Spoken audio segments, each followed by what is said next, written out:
encounter with him in the last 2 games just to see the evolution of his character. In Demon's Souls, you first encounter Patches the hyena waving you down and eager to tell you about treasure. It's a weapon and quite obviously a very risky situation. Oh, you're not mad like the rest, are you? Well, what jolly travelling companions are we? Pleased to meet you. Call me Patches. Oh, see that treasure over there? Go on and take it. My gift to you, just to show that we're friends. Whew. I'm glad to meet you. These soul-starved imbeciles will drive you mad. What's the matter? I'm going out on a limb here. Give me a chance to prove my good faith. My apologies. It's just not your day. As promised, the treasure is all yours. If you survive, that is. Good luck. When you go for it, a large creature blocks your way, and Patches makes a run for it. When you survive, he is quite surprised. You! How did you do that? Worry not. The treasure is all yours. Tough luck with the bear bugs, but you certainly showed them, didn't you? Here it is. The treasure. Safe and sound. Go on. Take it. Take it. And he tries to play it off as he didn't see the trap coming and you're just unlucky. You're simply unlucky. Worry not. Stay by me, and my luck will rub off on you soon enough. He becomes a merchant in the Nexus, which is basically the hub. I'm glad I found you. I found some really nice trinkets. I no longer partake in the whole corpse robbing thing. Yeah, no, I'm completely free from my vice. My old mother would be proud indeed. He tells you he renounced his ways and he's just a simple merchant now. His mother would be proud. You soon encounter him again in another area of the game behind an altar, his shiny stones all over the ground. Oh, hello again. Hey, don't turn a cold shoulder. I didn't mean to do you wrong. Really? Come on now. We've got better things to fret about. That pit there is filled with treasure, but I can't get to it myself. Go on, have a look. It's more riches than I've ever dreamed of. He says he is sorry, but tries to get you to take a peek down into a pit full of items, as if to work together in order to loot the goods. And just as your naive self takes a peek, what do you know, he betrays you again. Don't hold it against me, eh? Take your time, starving to death. Then I'll sell every last trinket off your corpse. When you make away with your life, he tries to apologize and make amends yet again. Hey, look, I'm really sorry.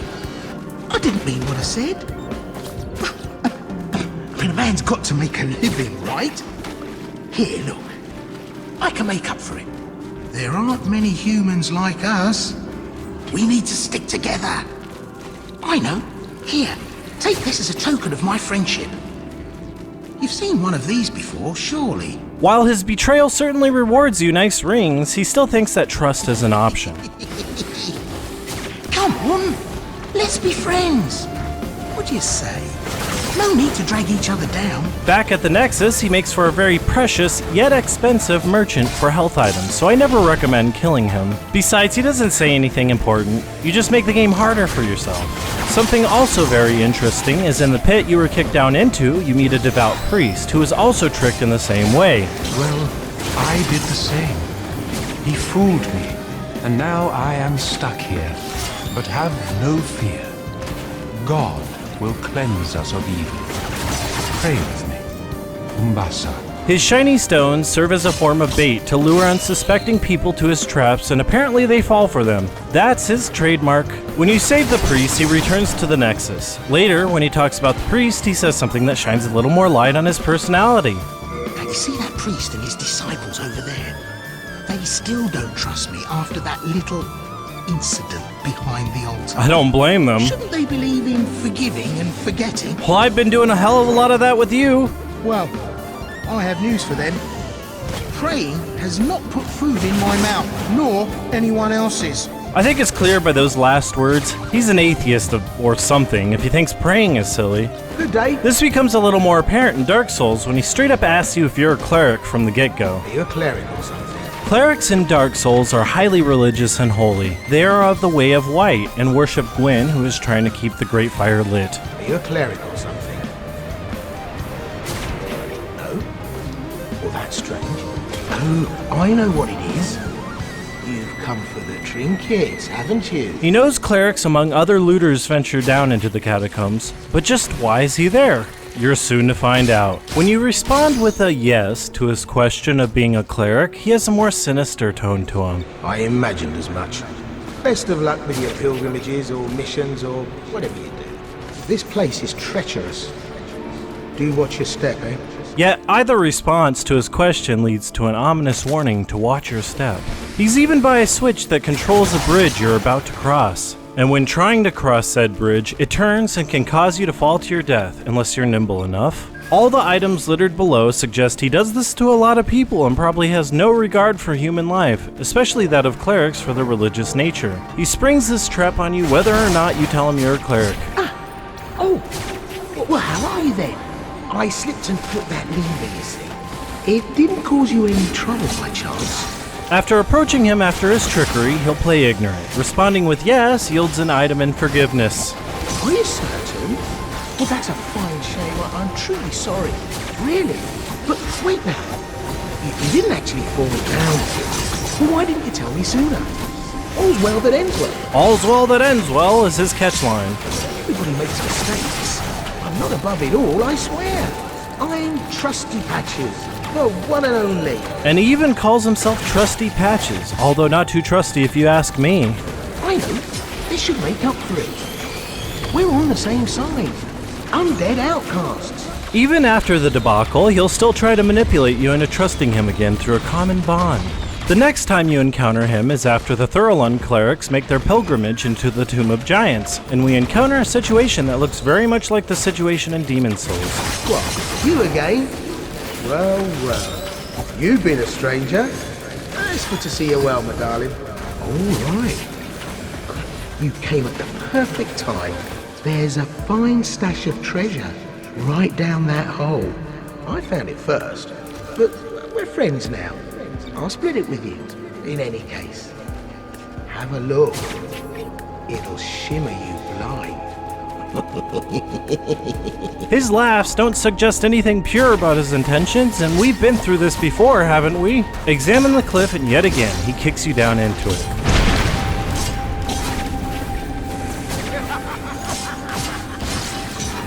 This is what I do, my friend. The drinking off your corpse, that's the real treasure.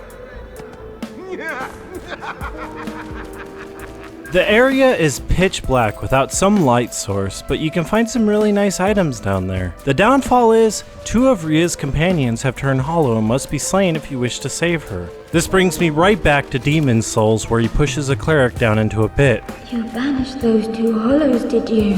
It pains me to think of the trouble my failings have caused. I am certain that both Vince and Nico are grateful to you. Thank you so very much. Make it out of the pit and he'll spout his nonsense lies, just as he did before, and try to make it up to you with an item, trying to play down the severity of the situation. Please, forgive me. You and me, we're jolly undead outcasts, aren't we? Oh, for heaven's sake, let's not mope about, eh? You're still alive. I said I'm sorry. Sorry? I know. Right, here, take this. It proves something, doesn't it? I did you wrong.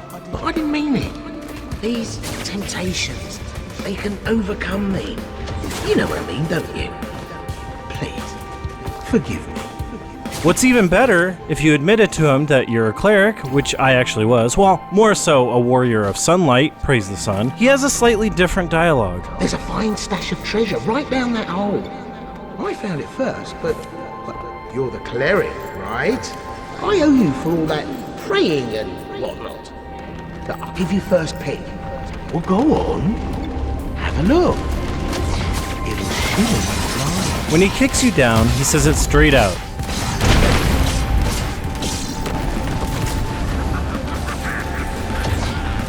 You've got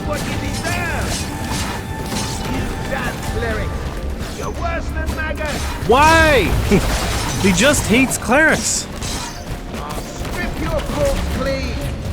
Blimey, how did you... You weren't supposed to survive that. No matter. I'll settle this once and for all. You lousy self-righteous cleric. And when returning to him, he'll actually try to kill you.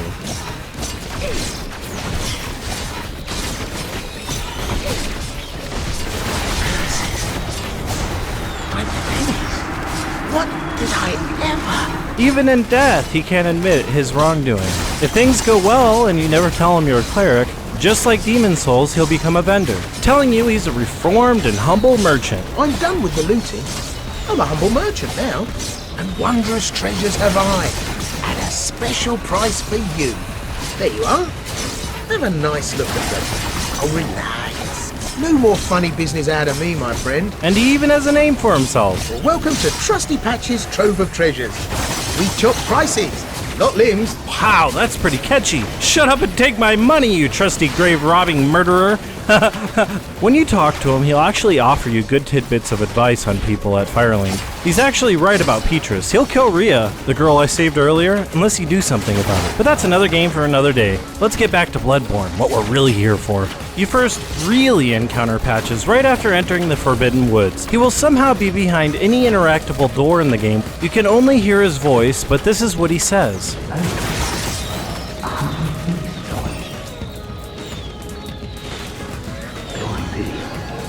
You know not the value you possess.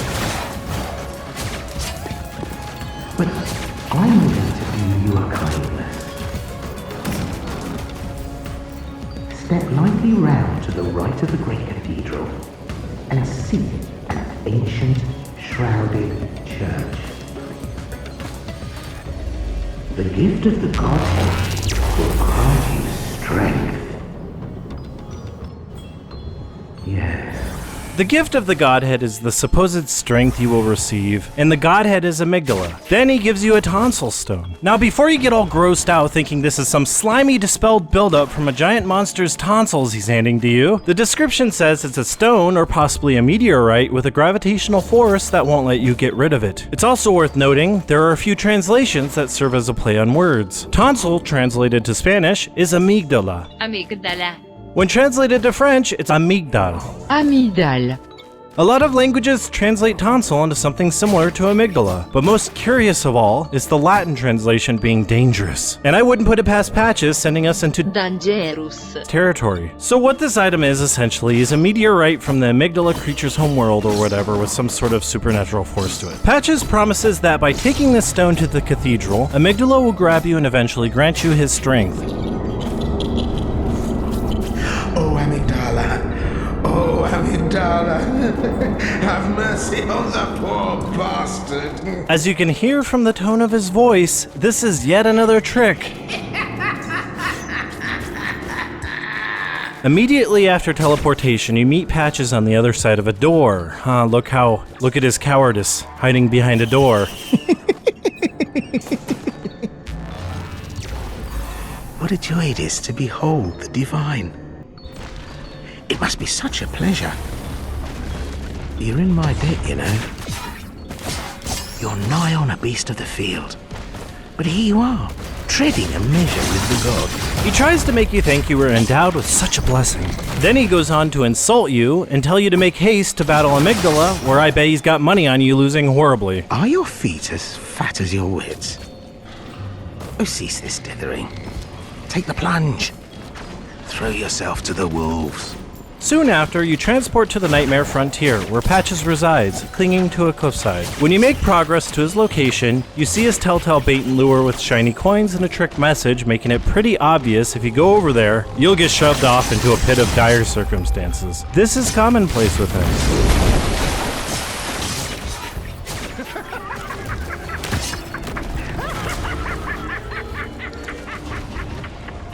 Don't sally, you lucky scamp! The gift of the Godhead cometh! And also, this is no fun getting out of. And it is worth noting you can shoot him down, but he disappears and respawns after you reload the area. After destroying Amygdala, you'll encounter him later from the other side of the first door. You cannot be. But you didn't. Lord Amygdala? How did this come to pass? In seeing you, he is startled as he expected you to be dead, which means his amygdala is dead instead. Now, if you get this far and haven't beaten Amygdala, you just won't comment on it. But all the dialogue is the same. Honestly, they just omit one line. No, you didn't. Lord Amygdala? Now, wait just a moment. Do you think he'll have me? Me? You'll have a choice here. Don't forgive him, and he says this. Oh, it pains me to hear it. You've made yourself a misreckoning. I shared with you a thing most secret. Now, you're witness to a miracle, and all the stronger for it. It's plain as a pikestaff.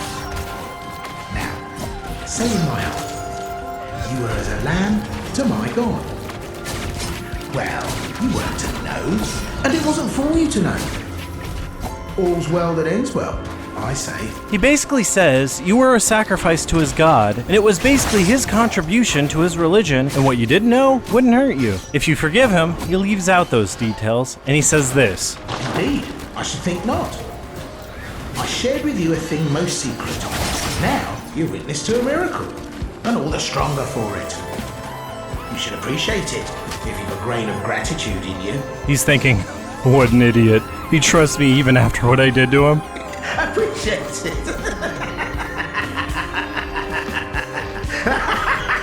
Holy hell, calm the fuck down. He's getting off on my naivety here. No matter. Such details are trifling. We're fast friends by now. Yeah, we're friends now. Oh, doubt me not, sweet compere. What is friendship? Not a chance encounter. Well met.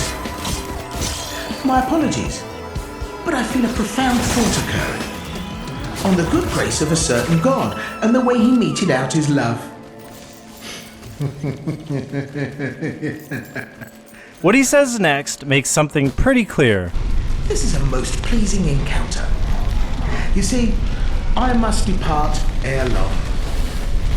My god is lost to me, so I must away to find another. If the fates are kind, our paths may cross again. Sooner still, if you were to take the leap.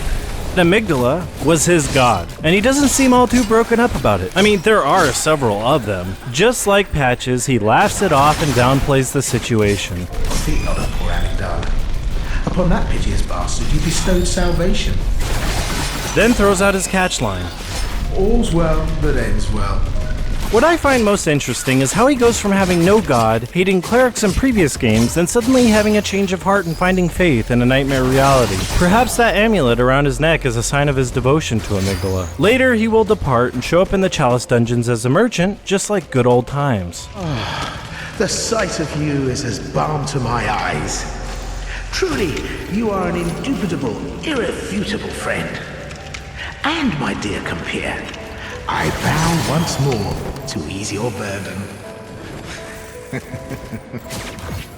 The wiki describes his character best. Patches the Spider, like all his Souls counterparts, is an NPC that promises the player character some form of treasure, only to betray them and put them in extreme peril. Once the hunter escapes the peril, or dies, and confronts Patches, he will beg for forgiveness and become a merchant. Well said, random wiki author. Well said. Now against my usual formula of just playing all the dialogue and commenting on it, noting and adding additional lore with evidence. For Patches, I'll go into a little Q&A. First, why is Patches in all three games if all three games take place in separate universes? It's Miyazaki's character and trademark. It's similar to there being a Cid in all of Sakaguchi's Final Fantasy games, and it's just cool, for fans. Second, why is Patches a spider? I think it's to fit the theme of the game, and it just suits his personality in Bloodborne, you know? Throwing people into traps, as a spider does its prey. I know it's hard to trust a spider, but that's why they obscure his body when he's trying to lead you to his trap. He thought, if the fall didn't kill you, then his god surely would. That's all I have on patches, but that doesn't mean you have to stop watching lore videos on other characters I've done in Bloodborne. And please subscribe for more well thought out and entertaining videos like this one. But before I go, I'll leave you with one last thing. All's well that ends well, I say.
causing the entire epidemic. Ariana's dress description says it was worn by the nobles of the Vilebloods. Ariana is a surviving noble with the corrupted bloodline. The umbilical cord you get off the baby she birthed says that she was chosen by the formless Great One Odin for her corrupted blood. She doesn't consume old blood like fake Yosefka or Queen Yharnam possibly did to be willfully chosen. I knew it. I'm different. I know this. God, that's awful. The proof that I'm chosen.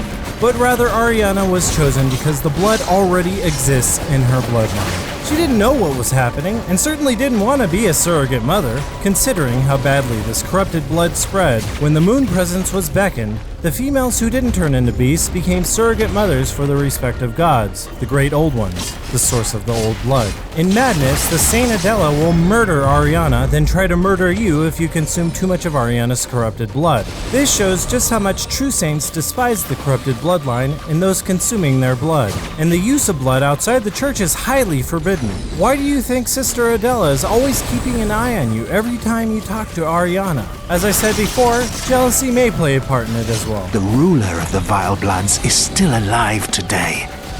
And so, to honor my master's wishes, I search for the path to Cainhurst Castle. Alfred wants to find the castle to honor his master Logarius. Well, that's a bit vague, so we'll press him more. In his time, Master Logarius led his executioners into Cainhurst Castle to cleanse it of the Vilebloods. But all did not go well, and Master Logarius became a blessed anchor, guarding us from evil. Tragic times. That Master Logarius should be abandoned in the accursed domain of the Vilebloods. I must free him, so that he may be properly honored in martyrdom. Logarius and his executioners went to Cainhurst Castle to rid of all the Vilebloods. As it sounds, they did some major damage, and everyone was killed except for Logarius and the Vileblood Queen. Because of that, the battle is at a standstill, and presumably for a very long time. You can find executioner attire littered around and plenty of corpses suggesting something very calamitous occurred. Now, Logarius guards the Queen of Vileblood's chamber from anyone hoping to visit with her, be they hopeful recruits or established Vilebloods to offer their blood drugs to her. She uses these so that she may one day give birth to a child of blood. No idea how many of these she needs in order to do so. A child of blood could literally entail an impregnation through blood, but it most likely means the birth of an infant Great One. Alfred wants to free Logarius, but in order to free Logarius, he would have to put an end to the Queen. I'm assuming there aren't many executioners left. In fact, it's safe to say Alfred and Logarius are the last two of them, considering how quick Alfred is to cooperate with you. I bid you farewell. It has been a pleasure. And so it becomes your task to help Alfred find the way to the castle. And luckily for you, on the very stretcher you start the game on is a summons to the castle. Oddly enough, it's addressed to you. This is just one of the many few supernatural aspects of Cainhurst you will notice with no real logical explanation. When you arrive to Hemwick Charnel Lane, a stagecoach arrives with a phantom driver and takes you there. This whole scene was inspired by the classic book and 1931 movie Dracula, complete with the ominous horse and hurried carriage ride, scenic shot of the castle, the ride in, and even the phantom driver. What do you mean by going at this? Even gates and doors mysteriously open upon your arrival, beckoning you to enter, just like in Dracula. Because of these ties to Dracula, we can safely assume the Queen has some hand in bringing you here despite being locked in a battle. If the fact that the horses being completely unmanned is weird enough, when you get there, you'll see the horses are frozen and long dead. Even the carriage looks old and unused, with ice covering it, worn from the weather. And even more queer is the fact that the road you were driven in on is completely decimated. We can assume Yharnam is across the water and over where the clock tower is, right there. But it makes it pretty obvious there's some sort of supernatural aspect to the summons, and it's only with the summons you can get here. Talk about a fortress! Not only is it surrounded by water, but there are no roads in. No wonder Alfred can't find it, but standing around doesn't help his matter much. Or does it? Perhaps he is so quick to buddy-buddy with every new hunter and hopes one will bring him a summon to the castle so he can finally carry out his task? maybe? Upon entering the gates to the castle, you'll find many mosquito-like monsters. It's obvious they were Vilebloods at one time, judging from the silver-gray hair, who overindulged in blood so much so they turned into blood-sucking beasts. There are 3 variations of them, ranging in the size of their bellies. The overbloated and fat bloodsucker won't even attack you. In fact, it turns away from you to hide its face, as if ashamed of itself, which I find very interesting. It's as if these aberrations retain their humanity, but attack at any chance to feed, unable to control themselves. This is a good glimpse of what happens to many Vilebloods who are unable to control their bloodlust. There are many statues strewn about. Most are very oddly placed or crumbled to the ground in a state of disarray, likely from the siege on the castle. Once you enter the castle, you'll find delusional servants hard at work maintaining cleanliness, but attack them once and they'll show you no mercy. Some will spot you and attack you unprovoked. Cainhurst Castle is haunted by the ghosts of the slain during the siege of the executioners. You'll find many female noble Vileblood ghosts wielding daggers littering the interiors. It seems many of them had their throats ruthlessly cut. A story can be ascertained, especially in the dining areas. It seems some inspiration was derived from the Game of Thrones Red Wedding scene here. As they were sitting for a feast, executioners possibly rushed the place and slit all their throats. There's even a few headless ghosts that were likely beheaded in death. I mean, they were killed by executioners after all, and executioners are known for what? Beheading. In examination of the environments, you can tell there is certainly a lot of history within the castle. The statues depict that of kings and queens, nobles, naked ladies, and especially that of babies or potential heirs. There was definitely a medieval monarchy system in place, likely before the Cainhurst nobles were corrupted and decimated in war. Then, if you look closely enough, you'll notice some seemingly normal gargoyle heads protruding from the walls, some broken off, but wait a second, there's more to it! It seems a jester is seated in the lap of it, almost as if using it as a chair, either from software has a sense of humor, or this means something too profound for me to begin to explain. You may notice the Cainhurst symbol of the 2 back-to-back rampant lions present everywhere, even on the Cainhurst badge. Lions in heraldry are commonly used to represent strength, courage, and royalty. When lions are depicted facing each other, it represents support, camaraderie, but the Cainhurst badge depicts the lions facing away from each other, which represents patience and prudence. Considering how close they are, if not overlapping, it means they have a lot of that, which fits very well with what we know and what we will soon learn more about the Queen. There's an expansive library that takes up nearly the entirety of the castle, not to mention the entirety of the game. The reading material you see littered all throughout the game are symbolic to the quest for knowledge, insight, and enlightenment from the higher deities. You'll eventually encounter Logarius. Just like the chariot and horses from before, he is frozen solid. It's as if it has been ages since he has encountered an adversary. He is guarding the Queen, but definitely not to protect her. Oh no!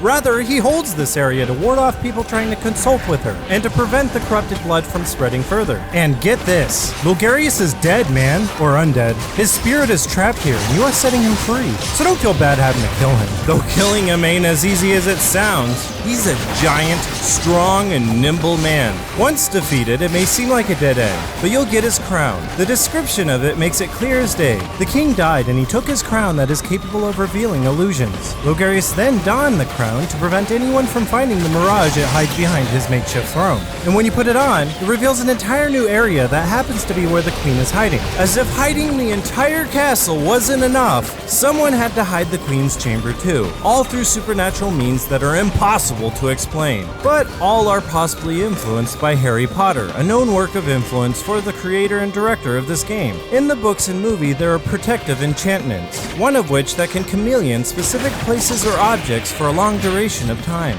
There are even illusory walls and doors which have been used time and time again in Dark Souls as well as the Bloodborne's Chalice dungeons. When you make your way up some stairs leading to the Queen's quarters, you'll notice statues of knights on horses seemingly constructed to protect the quarters, but it also shows a bit more of the history of the castle before being forsaken. When you arrive, you'll notice a single individual sitting on one of 2 thrones. This is Queen Annalise of the Cainhurst Vilebloods. Upon entering, you'll hear her say, "Visitor, I claim no subject, but here lieth our throne. Kneel afore us, or get thee gone." Even to an outsider, in the ruins of the forsaken and uninhabited castle, she maintains her age-old customary and authoritative nature and will not speak to you directly. In fact, she addresses herself in third person. Such impudence. Defiled are we, yet still queen. We shall not give audience to an ill-mannered beast. Perhaps she speaks in third person so she doesn't have to face the fact that her king, among many other nobles, are dead. You know, she has no problem admitting she's defiled, and all along I just thought this was an insult. But in order to speak with her, you must kneel in her honor, subjugating yourself to her. Visitor. Moon-scented hunter. I am Annalise, Queen of Castle Canehurst. Ruler of the Vile Bloods, and sworn enemy of the Church. She says it very clearly that she is a sworn enemy of the Church, but why? The Church was originally in the practice of good blood through blood saints, but partook in old blood in communion. This could be because the Church were enemies of their practices, creating a feud that's literally good versus evil. The gold blood gem makes it very apparent that members of the Church partook in old blood in communion, then started turning into beasts quite suddenly and frequently, possibly when the blood became tainted. This, and what Alfred said, reinforces my belief that the Vile Bloods may have had some involvement in the tainting of the Healing Church and the proceeding epidemic. Yet our people are murdered, and we are prisoner to this wretched mask. She confirms that the executioners did indeed murder everyone, and that she is trapped in a desolate and forsaken ruin, alone. It's apparent in her speech and tone she has never fully dealt with the reality of the fall of her kingdom. What is it thou art in search of? If you swear to the Vile Bloods, she calls out how strange it is for a hunter to wish to become defiled. Well, well. An odd hunter thou art indeed. We've tired of these piteous nights. Share in our plight, and take oath against the Church. If thou wouldst this path walk, I prithee, partake of my rotted blood. If you refuse, she actually tells you that you're wise and brushes you off completely without even trying to get you to reconsider. Considering her only wish is to birth a child of blood, you'd think she'd try harder. The more Vile Bloods to help her cause, the better, right? But I guess not. Or perhaps it's a form of pompous reverse psychology. A wise choice. There is no more to be said. Away from mine gaze. If you do become a Vile Blood, you must partake in her corrupted blood. It doesn't do anything to you, and even when using the oath, Alfred doesn't treat you any differently afterwards. Very well. Drink deep of our blood. Feel the spreading corruption burn.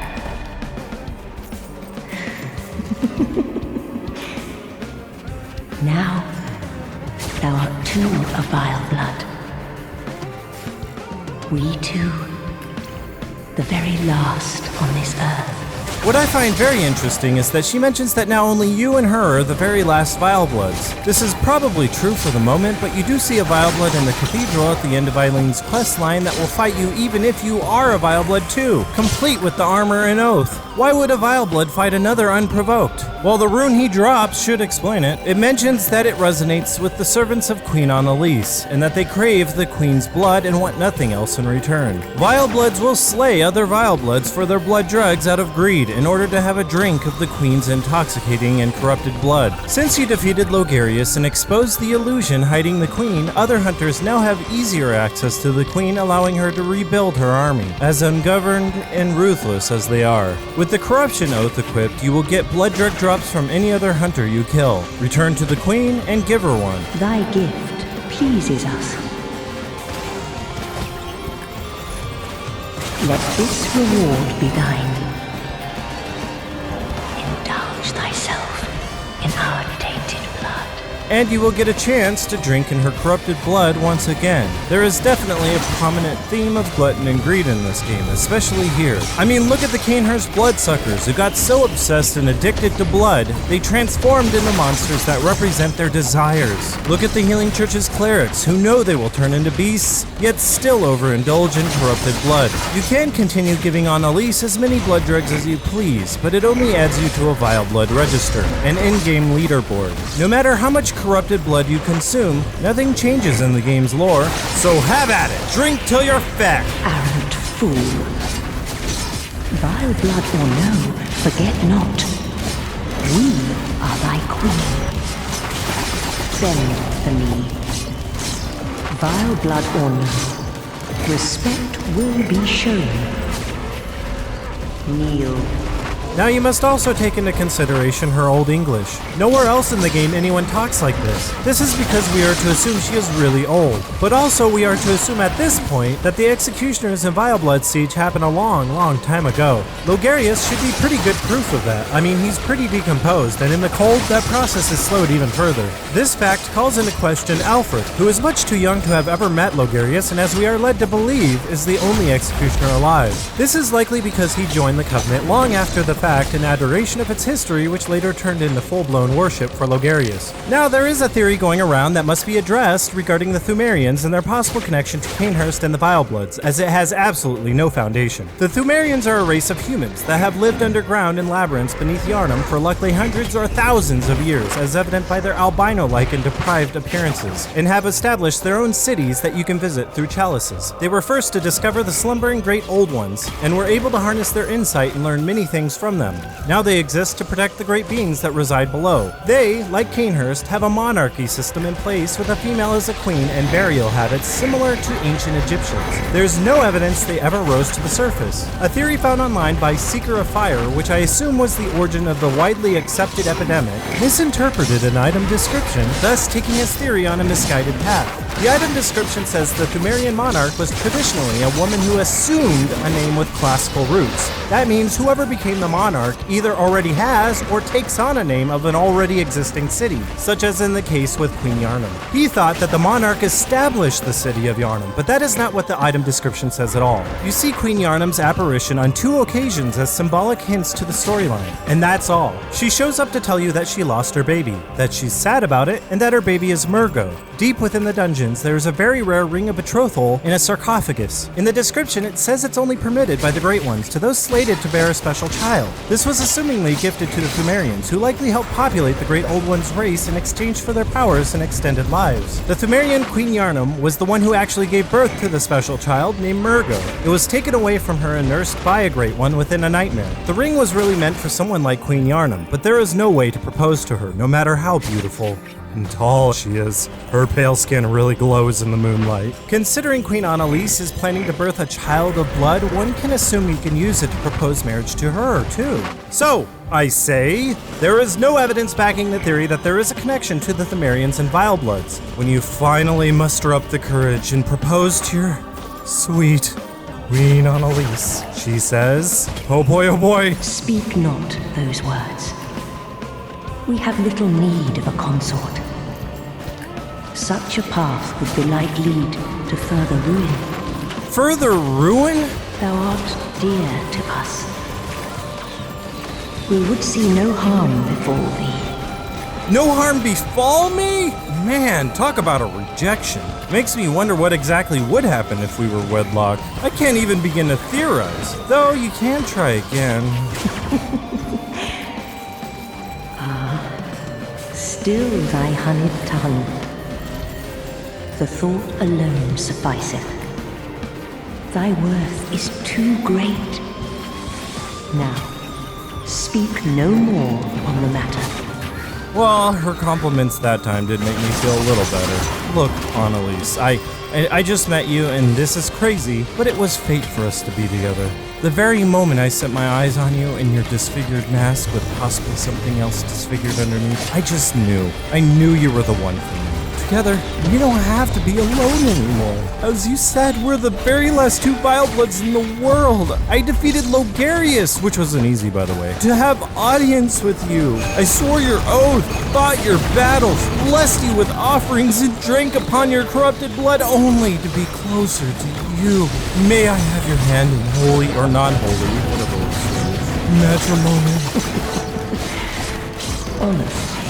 Well, screw you then. We await thy return. Oh, I'll be back, all For right. the honor of Cainhurst.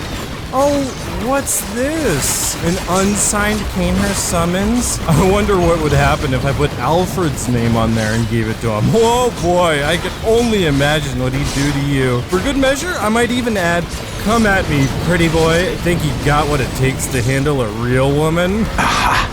Is that Sigil of Canehurst? Yeah, she even called you an impotent pretty boy. You can't stand for that. I've heard tell of Canehurst nobles and their amusingly pompous invitations. Wonderful. I thank you profusely. I will depart immediately, but first, a token of my gratitude. I agree, you should totally do something about it. Wait, what are you doing? I feel my master's hand at work. Praise the good blood, and let us cleanse these tarnished streets. It has been an honor, but I must say goodbye. Let us cleanse these tarnished streets, and may the good blood guide your way. We can assume once you give him that summons, he takes off to Hemwick Charnel Lane in a steaming rage and boards the carriage en route to Canehurst Castle. When you go back to Annalise's chambers, you'll stumble upon a grisly sight, but it was the right thing to do. She definitely deserved it. She wouldn't marry me. Master, look! I've done it! I've done it! I've smashed and pounded and grounded this rotten siren into fleshy pink pulp. There, you filthy monstrosity! What good's your immortality now? Try stirring up trouble in this sorry state. All mangled and twisted, with every inside on the outside for all the world to see.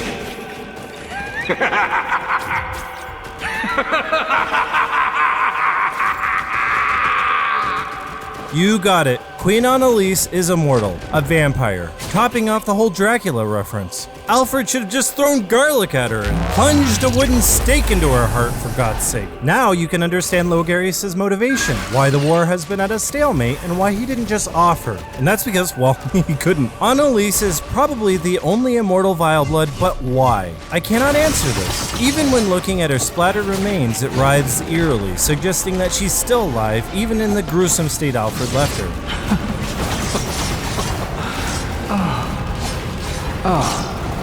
You, is it? Look at this. Thanks to you, I've done it. Isn't it wonderful? Now Master can be canonized as a true martyr. I've done it. I have.